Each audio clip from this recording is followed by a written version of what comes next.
దేవుని కోపం రగిలినప్పుడు ఆదాము చల్లార్చుంటే బాగుండేది. నినివే పట్టణస్థుల మీద దేవుని కోపం రగులుకుంది. వాళ్ళు చల్లార్చుకుని హ్యాపీగా కృప సంపాదించుకున్నారు. కొంతమంది ఉన్నారు వీళ్ళు అనవసరంగా చేతులారా తెచ్చుకున్నారంటే, ఆదామా నీవెక్కడా అని చక్కగా అడిగినప్పుడు చక్కని ఆన్సర్ ఇచ్చి ఉంటే ఎంత బాగుండేదండి. నువ్వు నాకు ఇచ్చిన ఈ స్త్రీ తినమంటే తినదని ఎగతాళిగా మాట్లాడాడు. కయ్యూనా నీ తమ్ముడు ఎక్కడా అని అడిగితే నేనేమన్నా కావలవాడినా పోయాడు. ఎలీషా గెహజీని అడుగుతున్నాడు, గెహజీ ఎక్కడి నుంచి వచ్చావు నువ్వు?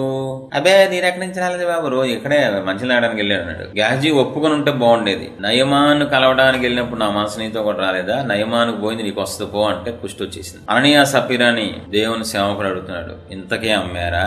అవును, ఎస్ ఇంతకే అమ్మాము, పోయారు. చూడండి, ఈ ఎగ్జాంపుల్ జాగ్రత్తగా గుర్తుపెట్టుకోండి. ఆదామైనా, కయ్యూనైనా, సౌలైనా, గెహజీ అయినా, అననీయా సపీరా అయినా వీళ్ళు దేవునితో, దేవుని ఆత్మ కలిగిన దైవజనులతో వంకర్ టింకర్ మాటలు మాట్లాడారు, నష్టపోయారు. కాబట్టి దేవుడికి గాని దేవుని సేవకుడికి కానీ ఆన్సర్ ఇచ్చేటప్పుడు ఒళ్ళు దగ్గర పెట్టుకుని అవ్వాలి, లేదా నష్టపోతారు.